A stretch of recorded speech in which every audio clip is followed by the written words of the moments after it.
Ouais, salut les petits jeunes là. Suite à la réunion de samedi, qui je pense a été intéressante pour les éléments présents. Bon, on peut pas en vouloir à tout le monde, hein, bien sûr. Tout le monde n'est pas toujours là tous les jours. Il faisait très mauvais. Bon, en tout cas, je me suis dit que j'allais faire un petit récapitulatif de ce qu'on a un petit peu dit parce que c'est important. Moi, j'ai envie de vous faire régulièrement des petits topos théoriques, hein, parce que c'est pas mal, c'est déjà très bien de bien s'entraîner sur les trois disciplines, à de bonnes intensités, etc. Mais c'est aussi important d'avoir une vision globale, hein, précise de tout ce qui est tactique, stratégie en course. Voilà. Et ça se prépare en amont parce que c'est pas le jour de la course qu'il faut parler de stratégie de course. C'est, on va dire, c'est un peu toute l'année. Il faut que certaines choses deviennent des réflexes. Hein, ça doit, y a pas de, il y a pas de, comment dire, de réflexion à tenir sur certaines choses. Ça doit être quasiment instantané. Donc, acte réflexe, on va dire.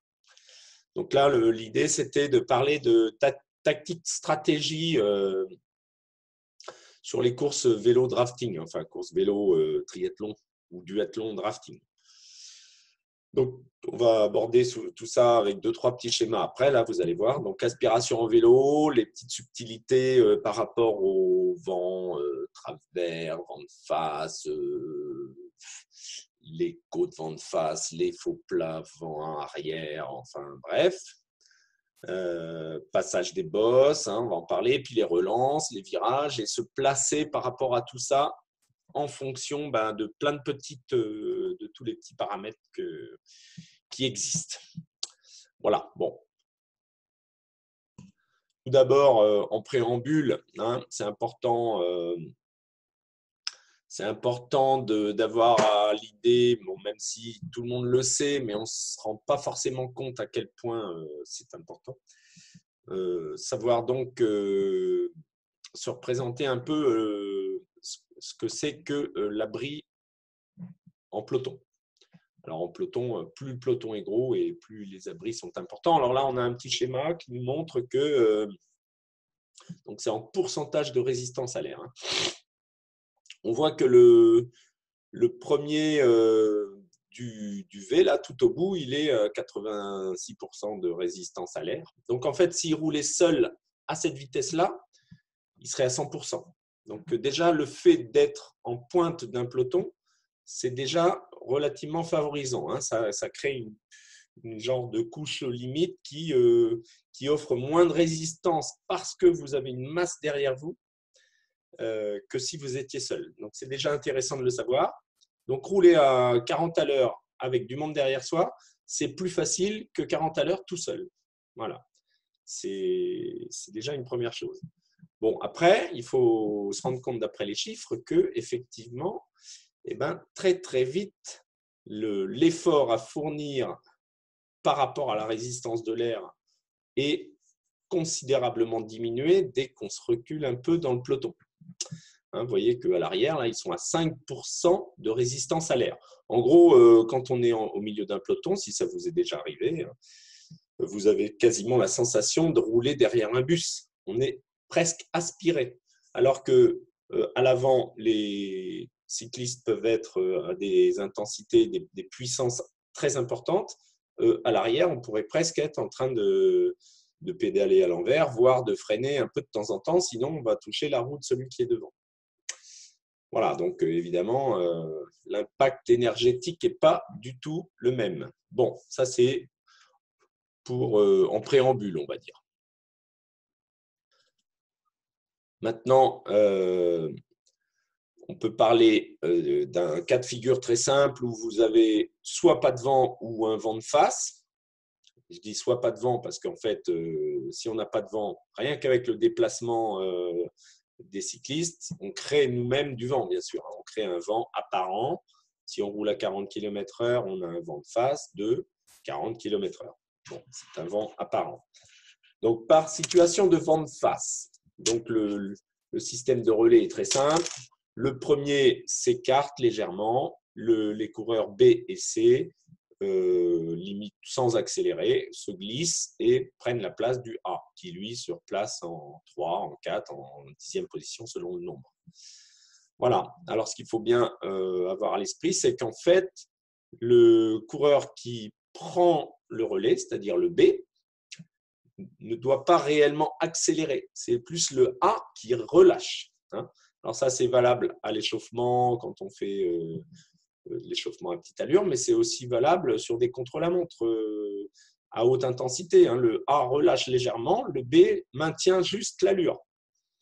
Parce que si le B relance très fort, évidemment, le A qui vient de fournir son effort, qui volontairement perd de la vitesse quand il va se retrouver derrière, il va devoir mettre une accélération telle que ça va lui démolir les jambes. Donc ça, si vous faites ça à un élément un petit peu faible d'un groupe, vous lui faites une fois, 2 fois, 3 fois, 5 fois, il finit par exploser. Donc attention à ces relais-là. Bon, après, bien sûr, ça, c'est dans le cas d'un contre-la-montre par équipe. On essaie d'être le plus stable possible pour ne pas faire mal aux équipiers. Mais dans le cas où, évidemment, ce n'est pas des équipiers, mais des adversaires, là, on peut commencer à jouer, à faire mal aux autres, bien sûr, si on se sent plus fort. Bon, en tout cas, il faut savoir que vent de face, l'intensité du premier cycliste sera nettement supérieure à l'intensité au niveau puissance que devront développer les coureurs B et C, parce que le vent de face. Si on part dans l'autre option vent arrière, le différentiel sera beaucoup plus faible.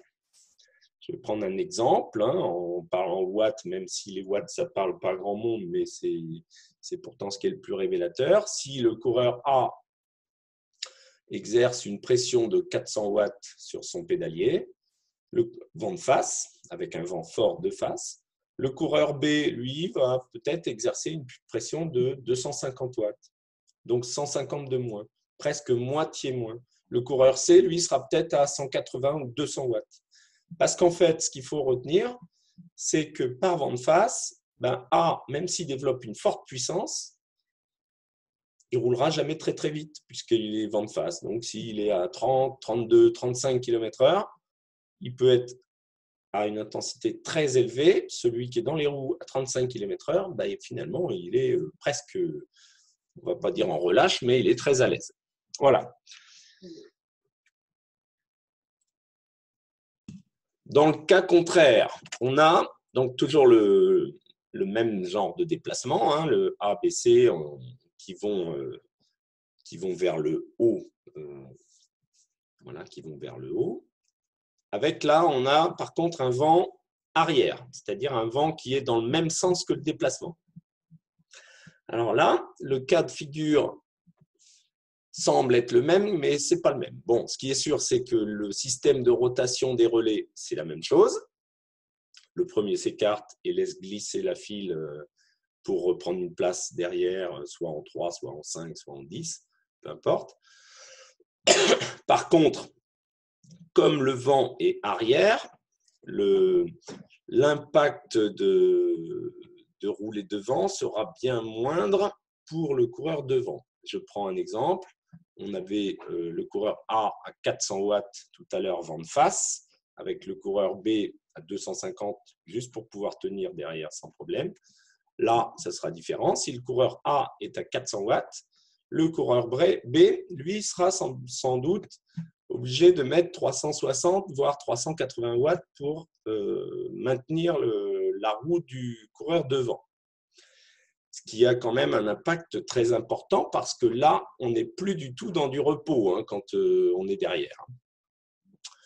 Voilà, alors je dis ça, c'est très important parce qu'en fait, on se rend compte que si vous êtes le coureur A, par exemple, le coureur A, c'est le plus solide du groupe. On va partir de ce principe. Le coureur A, c'est le plus solide du groupe. Si lui roule très costaud et qu'il sait qu'il est plutôt le meilleur en vélo, il sait aussi que les coureurs B, C, etc. vont souffrir énormément dans sa roue. Ce qui n'aurait pas du tout été le cas vent de face, puisque lui, il aurait pu mettre une puissance maximale vent de face. De toute façon, derrière, l'abri faisant, les gars sont très, très à l'aise derrière. Là, vent arrière, pas du tout. La conclusion de ça, c'est que si vous voulez, sur une course drafting, vous autoriser des attaques, des moments où on va rouler très, très fort, c'est là qu'il faut se l'autoriser. Pourquoi? Parce qu'au pire, si vous êtes coureur A, que vous vous faites très mal, vous savez que de toute façon, les coureurs B et C vont aussi se faire très mal, ce qui n'est pas le cas vent de face. Donc l'intérêt, c'est soit je me fais très mal et je les fais sauter, super, tout bénéfice, là je m'en vais tout seul, ou je fais sauter un groupe de 10 en 2 petits paquets, 2, 3, 4, voire 3 paquets, c'est toujours plus sympa, surtout avant d'attaquer une course à pied. Si on peut faire des écarts, eh ben, c'est pas plus mal. Ça, c'est dans le meilleur des cas, on fait exploser. Dans le pire des cas, on ne fait pas exploser le groupe. Mais de toute façon, l'effort qu'on a fourni, tout le monde le fournit. Donc, en fait, on met un petit peu tout le monde à pied d'égalité. C'est ça le principe. Alors, si on revient à notre petit sommaire, là, le passage des bosses, bien sûr, c'est des moments où l'effet aspiration-vent est moins fondamental. C'est-à-dire que sur du plat absolu, eh ben, il est relativement aisé de suivre un très gros rouleur en étant dans sa roue. Dans les côtes, si on passe des côtes à 15 à 20 km/h, là, l'effet bénéfique de l'aspiration est très limité. Et là, la puissance, ou en tout cas le rapport poids-puissance du coureur aura une énorme importance. Et là, effectivement, s'il y a bien un endroit où un athlète qui a un haut rapport poids-puissance peut attaquer, c'est bien là. C'est bien là. Alors voilà, en fonction de votre profil à tous, si vous êtes plutôt rouleur, plutôt athlète relativement musculeux, plutôt lourd, attention à ne pas trop attaquer dans les bosses parce que logiquement, les bosses, c'est l'endroit idéal pour un athlète au rapport poids-puissance favorable. Donc plutôt des athlètes relativement légers. Donc attention à ça. Un athlète lourd ne peut pas trop se permettre d'attaquer là-dedans ou alors sur des bosses extrêmement courtes. Quand je dis extrêmement courtes, c'est bosses qui se passent en moins de 40 secondes. Quoi. Voilà. Ça peut passer à l'énergie, c'est différent.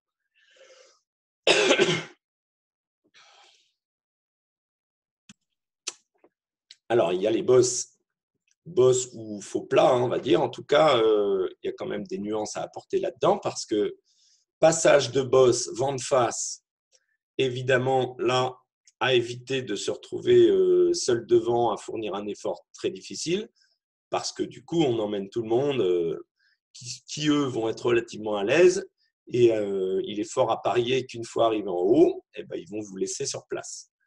Donc, participer au grimper d'une bosse à plusieurs en se relayant avec du vent de face, très bien. Faire tout le travail, surtout pas.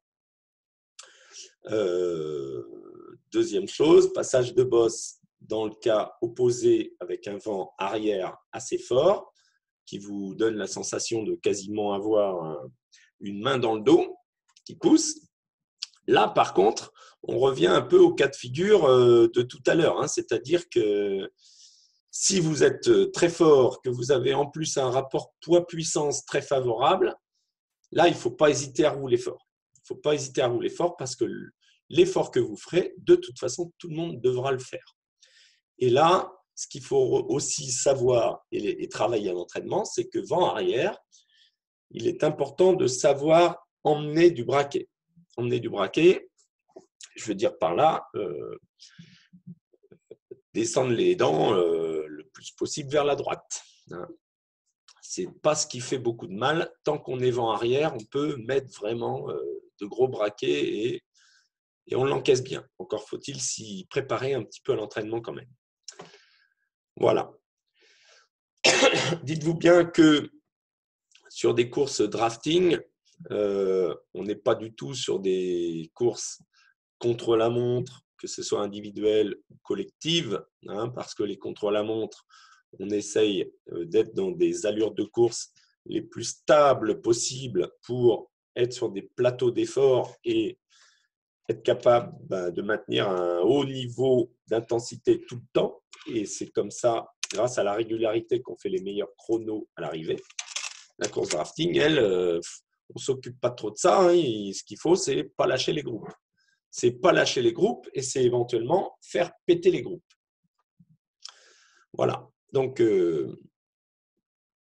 voilà ce qu'on peut dire déjà. Au niveau des relances, virages, placements. Alors, il faut savoir, et vous l'avez sans doute repéré, que dans un peloton de 3 à 5 personnes, quand il y a un virage serré, un coup de frein, une relance, eh ben, celui qui est 3, 4, 5e, il doit relancer un petit peu plus fort que les autres. Mais ce n'est pas fondamental parce que le peloton est très, très limité. Dans le cas d'un peloton très important, genre 60 coureurs, là, c'est carrément différent parce que le premier qui va relancer peut-être à 40 km/h, le 10e va être obligé de relancer à 43, 44, 45 pour recoller parce qu'il y a toujours un petit effet élastique. Et bien sûr, le 60e, lui, il va être obligé de relancer à 55 à l'heure pendant une certaine période pour recoller. Et donc, méfiez-vous de ça parce que en pensant me positionner en 20e ou 30e place sur un parcours avec des relances, bon, super, je n'ai pas un coup de pédale à mettre, ça va être facile. Et en fait, si les petits copains à l'avant décident de faire des relances très, très brutales, vous êtes sûr que vous allez vous faire larguer. C'est sûr et certain. La conclusion de ça, c'est que qu'est-ce qu'il faut faire ? Il faut se positionner absolument, avant les relances en tout cas, dans les 5-10 premières places et pas se retrouver en queue de peloton où les gens vont plus freiner et où ce sera toujours plus dur de relancer. Pensez bien à tout ça.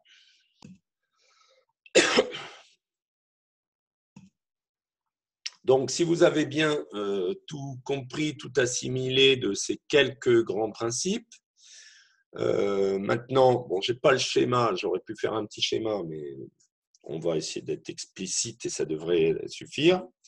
Ce qu'il faut, on peut imaginer maintenant qu'on a un parcours rectangulaire. Un parcours rectangulaire avec une ligne droite vent de face, un virage à 90 degrés à droite ou à gauche, peu importe, avec un vent de travers, une ligne droite, celle opposée de l'autre côté, vent arrière bien sûr, et une 4e ligne droite qui revient au départ du rectangle et qui est à nouveau vent de travers avec vent de travers de l'autre côté. Bon, alors qu'est-ce qu'il faut déjà, si le parcours est déjà plat et qu'on ne parle pas de bosse là-dessus, après s'il y a des bosses, on rajoute les petits principes qu'on a vus aussi par rapport aux bosses, mais il faut déjà savoir que sur la partie vent de face, a priori, on participe, si possible, ou en tout cas, on participe à l'avancée du groupe. On participe à l'avancée du groupe qui peut être de participer à creuser l'écart par rapport à un groupe suivant ou revenir sur un groupe précédent. Pourquoi pas ? Je dis on participe, mais on ne maintient pas un effort supérieur à celui des autres. Sur la partie vent de travers, la 2 et la 4. Hein. Sur la partie vent de travers, là, on va fonctionner comme sur ce schéma-là, c'est-à-dire en éventail. Le premier s'écarte par l'arrière et se reglisse derrière le cycliste C. Bon, l'éventail qui peut être là aussi l'occasion de positionner les personnes, les cyclistes D et E, hein, s'il y avait des lettres D, E et tous les autres qui ne participent pas à l'éventail, les mettre dans la bordure, hein, ce qu'on appelle la bordure, c'est-à-dire ces gars-là, ils prennent du vent. Et si on les met en difficulté, avant la troisième portion qui, je vous le rappelle, est vent arrière, si là vous êtes suffisamment malin et en pleine forme, vous pouvez rouler très fort sur la partie arrière, ou là, les gens qui étaient en bordure précédemment, qui sont déjà entamés, peuvent lâcher à ce moment-là.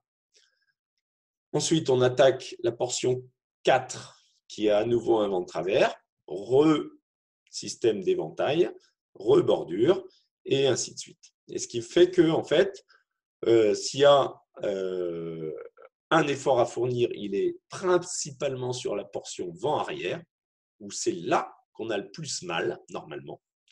Et c'est là que tout le monde a le plus mal, si vraiment on joue le jeu. Sur la partie vent de face, là, c'est un petit peu plus, on participe en se regardant, personne ne prend trop d'initiatives un peu folles, on en profite pour se restaurer, boire un peu éventuellement. Et puis après, sur les parties travers au vent, et là, travail technique de placement pour absolument se protéger sans trop protéger. Hein.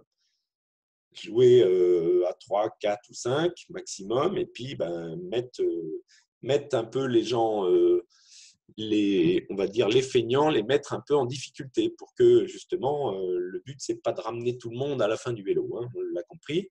C'est que si vous pouvez finir un petit groupe de 3, 4, 5 au lieu d'un groupe de 25, c'est plus sûr pour arriver à faire une place honorable en course à pied. Voilà pour faire un petit résumé de ce qu'on aura pu dire samedi dernier. Voilà les enfants, à très bientôt. Et puis, j'en prépare d'autres. Hein. Ne vous inquiétez pas, j'ai plein d'idées.